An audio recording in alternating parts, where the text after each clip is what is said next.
एक छोटा सा फैसला कैसे किस्मत बदल सकता है। बालाजी वेफर्स की कामयाबी से इसे समझा जा सकता है। मात्र 10,000 रुपये से शुरू हुए कंपनी का सफ़र 4,000 करोड़ रुपए के रेवेन्यू तक का सफ़र पार कर चुका है।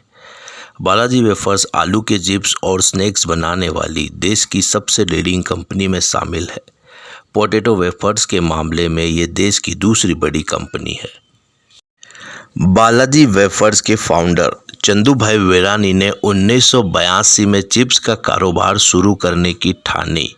मात्र 1,000 रुपये से उन्होंने घर के टीन के शेड के नीचे इसकी शुरुआत की। चंदूभाई के पिता किसान थे। उन्होंने अपने बेटों को कारोबार शुरू करने के लिए 20,000 रुपये दिए। इसे 3 भाइयों में बांटने को कहा। तीनों भाइयों ने अलग अलग कारोबार में पैसे लगाए, लेकिन किसी वजह से कारोबार चल नहीं पाया और अब तीनों भाइयों को रोजगार की तलाश थी। करीब 1 साल बाद चंदू भाई को थिएटर के कैंटीन में नौकरी मिल गई। कैंटीन में लगभग 1 साल काम करने के बाद आमदनी बढ़ी तो 1982 में परिवार राजकोट शिफ्ट हो गया। परिवार के भाइयों ने मसाला सैंडविच का काम शुरू किया, लेकिन ये ऐसे प्रोडक्ट थे जिन्हें लंबे समय तक स्टोर नहीं किया जा सकता था।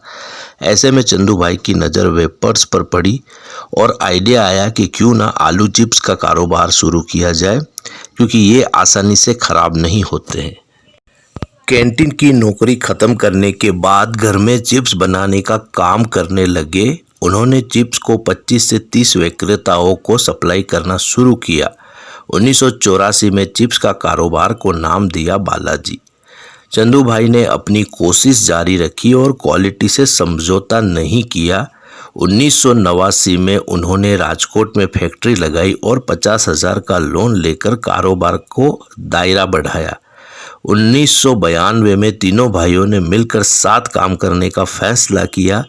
इस तरह से बालाजी का नाम बदलकर बालाजी वेफर्स प्राइवेट लिमिटेड किया गया। देश में बालाजी की 4 फैक्ट्रियां थी, जिसमें रोजाना 65 लाख करोड़ आलू के वेफर्स, 1 करोड़ किलो नमकीन तैयार की जाती है और गुजरात के वलसाड में स्थित कंपनी में हर घंटे 9,000 किलो आलू की चिप्स तैयार की जाती है। दोस्तों, वीडियो अच्छी लगे तो लाइक कीजिए, शेयर कीजिए और चैनल को सब्सक्राइब कीजिए। Thanks for watching.